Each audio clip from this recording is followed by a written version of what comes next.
Vas-y. Non, sportif, sérieux. J'aime les mentales. J'aime les mentales. J'aime les mentales. J'aime les mentales. J'aime les mentales. Ok, ça va demander quelques explications dans la suite de cette vidéo, il y en aura, promis. Mais avant, j'ai beaucoup de choses à vous dire. Il y a quelques années, j'avais deux idées reçues sur la voix. Je pensais qu'on ne peut pas changer sa voix et je pensais que ce n'était pas important de le faire. Et je me suis planté sur les deux en fait. On peut changer sa voix, je m'en suis rendu compte quand j'ai fait des exercices de chant sur internet. Après, je me suis même lancé le défi de chanter a cappella pour justement pour accepter un peu plus ma voix. Donc ça, c'est ce qui me faisait le plus peur. Chanter a cappella, t'as rien pour te cacher entre guillemets. To the moon and let me play among the stars. Bref, tout ça pour te montrer que c'est vraiment comme un muscle qu'on travaille. Donc ça veut dire que c'est possible aussi pour la voix parlée. Et est-ce que c'est important de le faire? Carrément. Regarde. Hein. Je connais un chien qui se fait peur quand il pète. Tout seul, hein. C'est le meilleur exemple que j'ai trouvé. Donc ça veut dire qu'il a un QI qui n'est pas très élevé. Il ne comprend pas forcément les mots que je prononce. Il ne comprend pas si je fais une faute de grammaire ou si je lui fais un poème en alexandrin. Par contre, quand je lui donne un ordre, il comprend. Ou quand j'ai un ton joyeux, il comprend. Je peux lui dire n'importe quoi. Je peux l'insulter. Bon, je le fais pas parce que je suis un mec cool. Je peux l'insulter avec un ton joyeux. Il va bouger la queue, il va être content. Ok? Meilleur exemple que j'ai trouvé, je vous l'ai dit. Donc ça passe par la voix, ça passe par le ton, ça passe par les émotions qu'on transmet. Surtout, ce qui m'a fait prendre conscience que améliorer sa voix, c'était fondamental, c'est quand j'ai commencé à faire du stand-up et à voir que je pouvais faire la même vanne si je changeais ce qu'on appelle le delivery, c'est-à-dire la façon de la dire, les réactions étaient différentes. Quand on se retrouve dans la rue, en caleçon, et qu'il y a une policière qui vient et qui me dit attendez monsieur, c'est quoi cette tenue là? Calvin Klein. C'est que celui-là. Je me retrouve dans la rue en caleçon, je me sens observé. Il y a une policière qui vient, plutôt jolie d'ailleurs, et qui me dit monsieur, alors, qu'est-ce que c'est que cette tenue? Calvin Klein, c'est écrit en haut. Hein. Et le truc, c'est que malgré plusieurs années à m'être intéressé à ce sujet-là, j'ai encore plein de choses à développer que j'arrive pas à dépasser. Et donc, vu que je suis un peu obsessionnel, le 1er janvier de cette année, je me suis dit ça. 1er janvier, donc c'est ma première vidéo de l'année, de la journée, de la matinée. Ça doit s'entendre un peu au niveau de la voix, là je viens juste de me lever. Mais tant mieux parce que j'ai décidé de me fixer un objectif 30 jours pour me former un peu plus sur la voix. Parce que déjà ça pourra peut-être t'aider toi si tu as un objectif similaire. Parce que je vais partager ce que j'apprends au fur et à mesure et ça m'aidera moi déjà à apprendre mieux parce que ça me fera un effort de synthèse. Pardon, je viens vraiment de me réveiller. Hein. Et oui, j'ai dû probablement m'endormir dans la chemise de la veille, si c'est ta question, mais c'est pas le sujet. Depuis le mois de janvier, j'ai voulu croiser le plus d'informations possible concernant la voix pour qu'on puisse avoir des exercices très simples et rapides à appliquer sur le long terme. Et je te ferai probablement un bilan dans plusieurs mois quand j'aurai vraiment appliqué tout ça et vu des résultats si ça t'intéresse. Donc j'ai lu des bouquins pendant ce mois-ci, j'ai fait des formations vidéo. J'excuse. Il était une fois une princesse belle comme un cœur et un prince moche comme un pou. Et c'est pas nouveau que des gens cherchent à travailler leur voix avec des exercices, parce qu'il y a même des exercices qui datent de 630 avant Jésus-Christ. Pour se défaire de son défaut d'élocution, il s'est inventé des exercices étranges. Il répéta des discours entiers dans le vent ou en gravissant des côtes en courant. Il se remplissait la bouche de petits cailloux et s'entraînait à parler. Bon, celui-là, je l'ai pas fait. Il a dû se faire péter un plombage ou deux. Et surtout, j'ai fait appel à deux experts de la prise de parole en public, deux amis que je connais bien. Le premier, c'est Nicolas Mel, qui est cofondateur du cabinet Silence, qui est un cabinet de formation à la prise de parole en public pour les particuliers et pour les entreprises. Et il est aussi professeur à l'université. Ça va, super, ouais. Et toi? Très bien, je suis en train de regarder une vidéo. Tu sais, la vidéo que j'avais likée là sur Insta. Ouais. Excellent. Qu'est-ce que c'est que cette tenue? Et j'ai aussi interviewé Cyril Chambard, qui est conférencier, qui a gagné plusieurs prix en prise de parole en public et qui a aussi une chaîne YouTube sur le sujet. C'est parti. Ouais, je me suis téléporté et ouais, j'utilise un micro avec un casque. Je te promets que c'est pas pour faire de la SMR. Je sais pas ce qu'ils disent en plus. Ils bougent le micro, ils font des bruits bizarres, ils font... Vous êtes dans une bibliothèque, d'accord? Non, je suis pas sûr qu'ils fassent ça. Non, je suis là pour te dire que tu es une cornemuse, avec tout le respect que je te dois, et je vais t'expliquer pourquoi. Mais avant ça, cet exercice avec le casque, il est très intéressant. Parce que quand tu parles dans la vie de tous les jours, tu entends ta voix de l'intérieur et tu l'entends pas comme les autres l'entendent. Donc à partir du moment où tu mets un casque pour avoir un retour, un peu comme un animateur radio, inconsciemment, tu vas pouvoir adapter ta voix en temps réel jusqu'à ce que tu prennes des bonnes habitudes pour modifier ta voix. Et c'est vraiment ce que je voulais te montrer. Parce que entre ma voix en introduction et ma voix maintenant, il doit y avoir un énorme décalage. C'est vraiment ça que je voulais te montrer. Donc là, j'utilise le micro Zoom H1, je te mettrai la référence dans la description. Mais il y a des applications sur iPhone, je crois, qui permettent de faire ça aussi. Tu prends un bon casque, il faut juste que tu aies la voix de bonne qualité en temps réel, qu'il n'y ait pas de décalage, pour que tu puisses t'entraîner à modifier ta tonalité, ta musicalité, ton rythme, ton énergie, tout ça en temps réel. Pourquoi tu es une cornemuse ?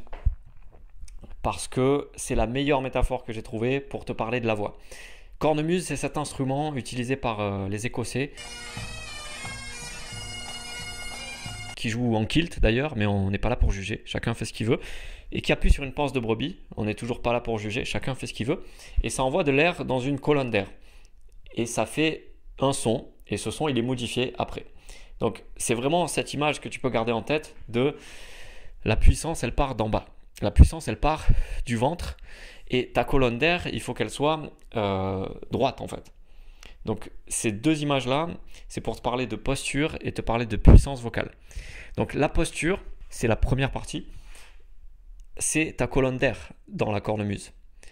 Il faut que ça soit droit et qu'il n'y ait aucune tension à l'intérieur. Si tu avances ta tête comme ça, de ce côté-là on va faire, voilà, si tu as la tête comme ça avancée, les épaules courbées, c'est comme si tu bloquais une partie de ta colonne d'air et que l'air passait beaucoup moins, du coup, tu as beaucoup moins de puissance. Pareil, si tu cambres le dos, si tu fais un creux comme ça, avec le dos, c'est la même chose. Tu as l'air qui passe beaucoup moins et tu auras moins de puissance dans la voix. Et par rapport à la posture, ce que je préconise, c'est trois choses. Toujours d'avoir les pieds bien ancrés au sol, avec un écartement correspond à l'écartement naturel des hanches. Il y a un truc aussi, c'est de ne jamais, jamais, jamais rentrer les genoux de sorte à être bien droit au niveau des jambes. Et c'est un truc que j'évite parce que si je fais ça, je risque de trembler au niveau des jambes parce que je vais contracter indirectement mes cuisses. Donc ce que je fais, c'est que je vais chercher de la droiture en haut et pas en bas, et j'ai toujours les jambes un peu pas fléchies en mode ski, tu vois, mais jamais trop droites, quoi. Et si je rapproche les omoplates naturellement, je vais ouvrir la cage thoracique et la colonne d'air va se libérer. Et dernière chose, on va essayer de rentrer la tête de sorte à la voir dans l'axe du corps. En fait, c'est pas vraiment rentrer la tête, mais s'imaginer un fil qui part de l'arrière du crâne et qui va venir remettre la tête dans l'axe du corps. Partie 2, la respiration. Dans la métaphore de la cornemuse, ça correspond à la panse de brebis sur laquelle tu appuies pour envoyer de l'air plus ou moins fort dans ta colonne d'air. Et donc nous, la panse de brebis, on va imaginer que c'est le ventre et le diaphragme. Donc comme si tu envoyais, j'ai craché, comme si tu envoyais de la puissance avec le ventre et le diaphragme. La voix, ça vient d'une chose, ça vient de la respiration. Voilà, il n'y a pas 36 solutions. Si tu respires mal, tu n'auras pas de souffle. Tu n'as pas de souffle, tu n'as pas assez de puissance dans ce que tu veux, lorsque tu vas vouloir t'exprimer. On connaît grosso modo les deux types de respiration thoracique, donc au haut du corps, et respiration abdominale, qui est une respiration plus basse. Dans une prise de parole, il vaut mieux respirer de manière abdominale. Pourquoi ? La première raison, c'est parce qu'on a plus d'air quand on respire avec le ventre. Alors c'est toujours une image, c'est toujours les poumons qui se gonflent, mais c'est le ventre qui bouge. C'est d'apprendre à utiliser son diaphragme. Le diaphragme, c'est un organe ventilo-respiratoire qui se trouve en gros sous tes côtes, qui va à la forme d'une cloche, comme ça, qui part d'ici et qui va jusque dans le bas de ton dos, comme ça, sous la forme d'une cloche, et qui va, lorsque tu vas inspirer, se contracter, comme ça, et lorsque tu vas expirer, se décontracter. Et la deuxième raison, et ça elle est beaucoup plus importante, c'est que on a tous tendance parfois quand on est stressé à chevrotter au niveau de la voix. Et une explication à ça, si je remplis mes poumons avec donc cette partie thoracique, je vais avoir tendance à créer une pression à proximité de mes cordes vocales.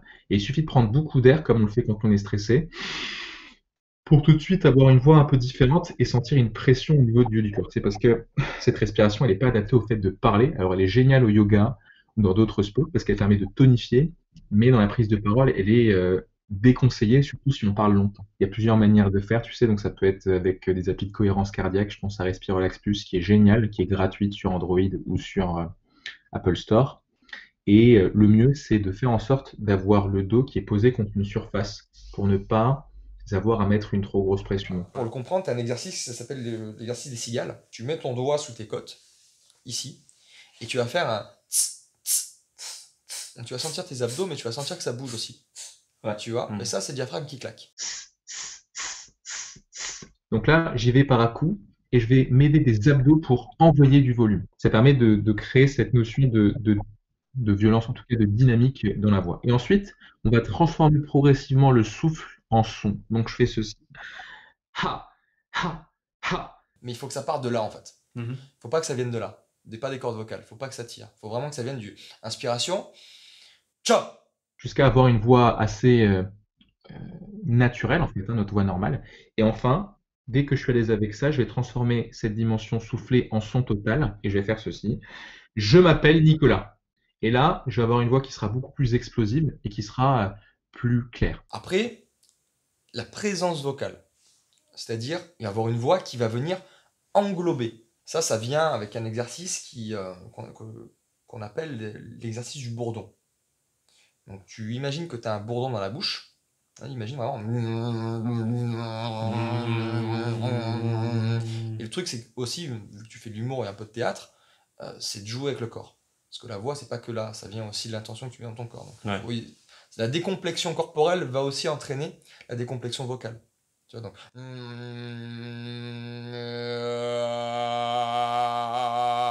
T'étires ta voix. Il faut vraiment que tu aies la sensation au niveau mental que ta voix, elle vient englober. Tu vois, elle sort, mais elle vient comme si c'était un globe autour de toi, qui vient englober toute la salle. Ok, on arrive au niveau de tout ce qui se passe en haut de ta colonne, donc dans la gorge, au niveau du masque aussi. Le masque, c'est l'ossature de ton visage. Et comme si tu avais une résonance à l'intérieur, comme si c'était la caisse de résonance de ta voix. C'est exactement ça. Et l'erreur qu'on fait à cet endroit-là, c'est de vouloir, quand on veut augmenter la puissance, des fois on va serrer, on va mettre des tensions dans la gorge, dans le cou, comme si on voulait envoyer la voix plus loin. Tout ça, ça va s'entendre au niveau de la résonance de ta voix. L'idée, c'est d'avoir une position comme si tu étais en train de bâiller, tu vois. Et là, ça change la voix complètement. Donc, dans cette partie, j'englobe tout ce qui est tonalité montante, descendante, tout ce qui est rythme, etc. Tout ça, ça va se passer en haut au niveau de ta bouche, quoi, tout simplement, de cette partie-là. Et il y a un podcasteur qui s'appelle Raj, qui a la chaîne Radio Sauvage. Et ce que je dis de manière générale, en fait, c'est que ce qui capte pas mal l'attention, c'est les variations. Les variations sur le fait de parler fort parfois, puis de temps en temps, parler un peu plus doucement. Le fait de parler un peu plus vite de temps en temps, et puis ralentir sur certains mots. Quand vous faites ça, quand vous laissez des silences, vous ralentissez, quand vous parlez moins fort, après avoir parlé très fort, quand vous faites ce genre de choses, eh bien les gens sont beaucoup plus intéressés. C'est des outils simples, hein, c'est la variation du rythme qui est utilisée dans tous les domaines, dans la musique, dans la vidéo, et évidemment dans le son, même dans la littérature, c'est un truc central. Mais comme je te disais tout à l'heure, sa voix, elle n'est pas puissante à proprement parler, Ouais. elle est présente. Ouais. C'est ça la grande différence. Elle est assumée et présente. Parce qu'il ose prendre sa place. Parce qu'il est authentique et aligné avec ses valeurs, et il a travaillé ensuite par entraînement et aussi par la durée, parce qu'il a plusieurs chaînes YouTube, il crée du contenu, il sait faire le gars. Ouais. Voilà, il sait faire. Mais il a aussi travaillé sur la technique précise pour travailler cette voix-là, tout en gardant l'aspect authentique de qui il est. Donc ok, il a une voix peut-être qu'on pourrait considérer d'introverti, mais elle n'est pas timide sa voix. Les meilleurs profs que j'ai eus, ils n'étaient pas autoritaires, ils faisaient autorité. Ils étaient là, ils étaient incarnés, ils étaient présents, et quand ils parlaient, bam, ils sont présents ces mecs-là. Sur le plan corporel, sur le plan vocal, sur le plan des silences, ça aussi, pour pouvoir justement captiver l'attention, ça passe aussi par le silence. Donc la rythmique que tu vas donner à ta parole.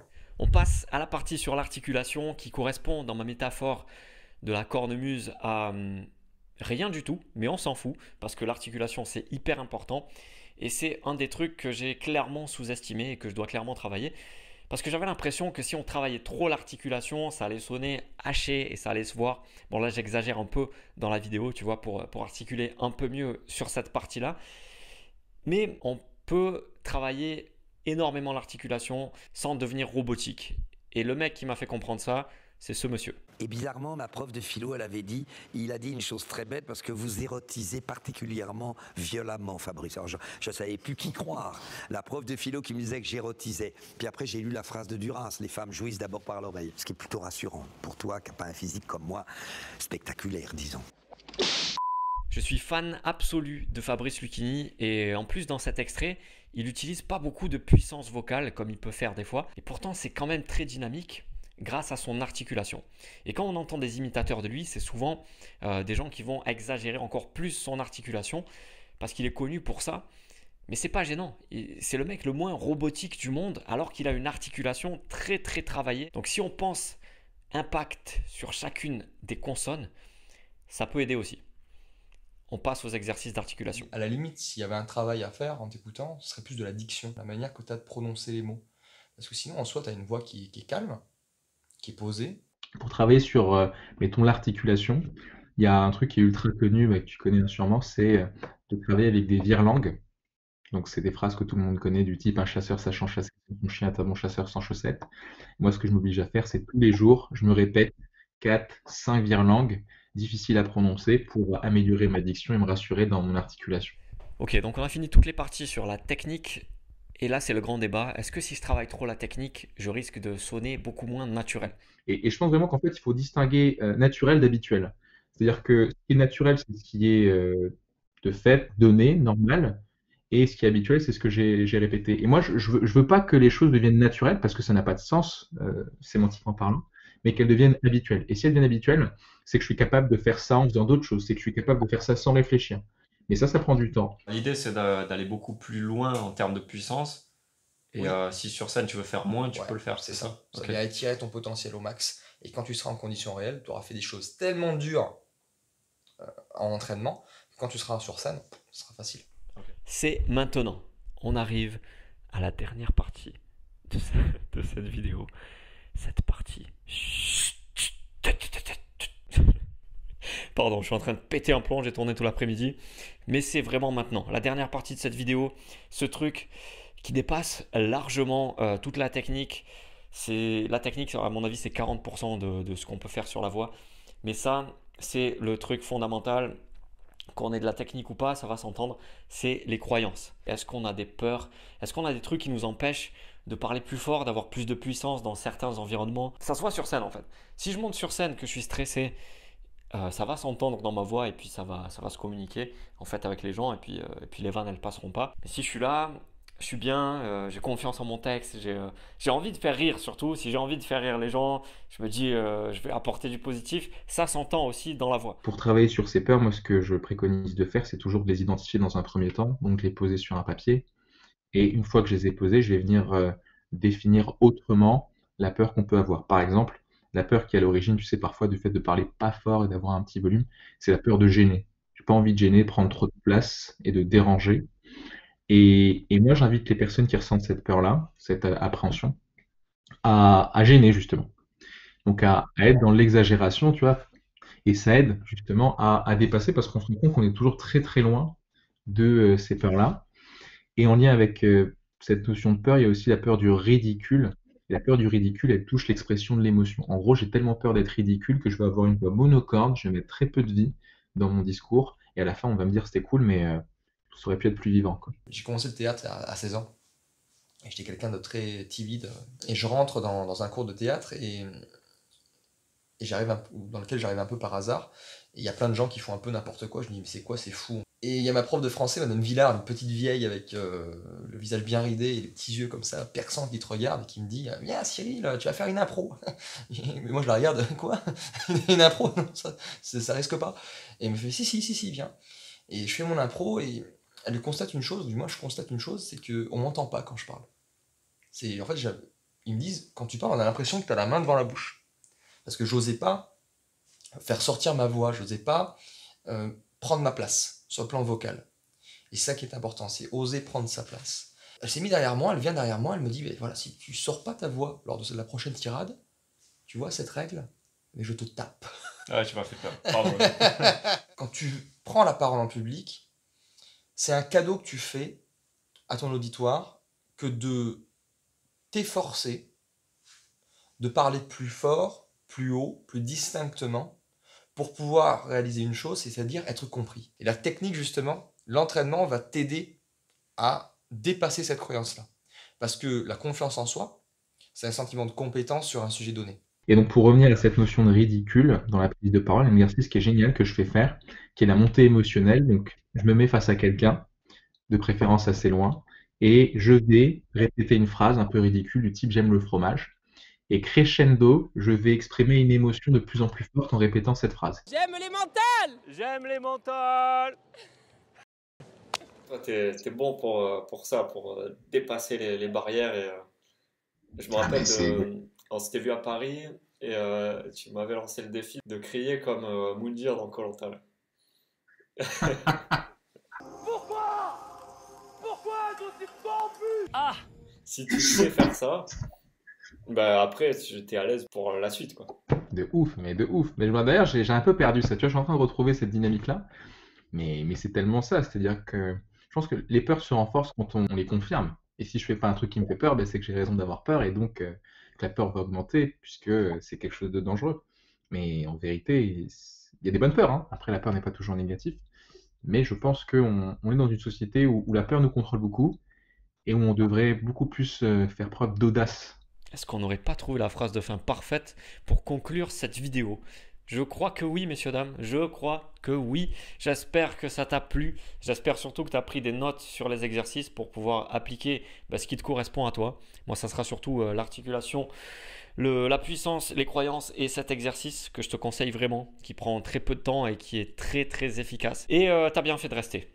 Tu as bien fait de rester jusqu'au bout parce que j'ai une annonce hyper importante à te faire. J'ouvre ma liste email privée. C'est quoi? C'est ce qui se passe là, dans ma tête. Et je peux te dire que c'est un sacré bordel. Tu verras ça par toi-même. C'est les objectifs que je me fixe, les résultats que j'ai, si je réussis, si je rate, ce que j'ai peur de faire, les livres que je lis, les formations que j'applique. Tout ça, je fais des résumés par email régulièrement. Moi, ça me permet de synthétiser et d'apprendre plus rapidement. Toi, ça te permet de gagner du temps, surtout si tu as les mêmes objectifs que moi. Donc, ça parle d'écriture. Ce qui m'intéresse en ce moment, c'est aussi la créativité, le fait de monter sur scène, le fait de communiquer quand on a une tendance introvertie et de voir que ça peut être une facilité dans certains domaines, alors que j'y croyais pas non plus. Et je sais que c'est pas pour tout le monde, hein. Mais je sais que parmi les abonnés de ma chaîne YouTube, il y en a qui seront pas attirés par ces sujets-là. C'est ok. C'est ok si tu as les mêmes objectifs que moi. Inscris-toi aux emails parce qu'on va progresser ensemble. Et sinon, il n'y a pas de souci. Il n'y a pas de souci. C'est des emails réguliers, le matin, sans pression. Il n'y a pas de censure, il n'y a pas de filtre. On n'est pas sur YouTube. J'écris ça en caleçon. Je ne sais pas si c'est une précision très utile à apporter là tout de suite. Mais voilà, ça se passe par email. Très peu de ces emails seront repartagés ailleurs que dans les emails. Donc ça veut dire que si tu n'es pas inscrit, l'email de demain, par exemple, tu n'auras plus accès. Voilà, c'est tout. Moi, ça m'enlève de la pression de me dire que c'est du contenu éphémère et ça me permet de progresser.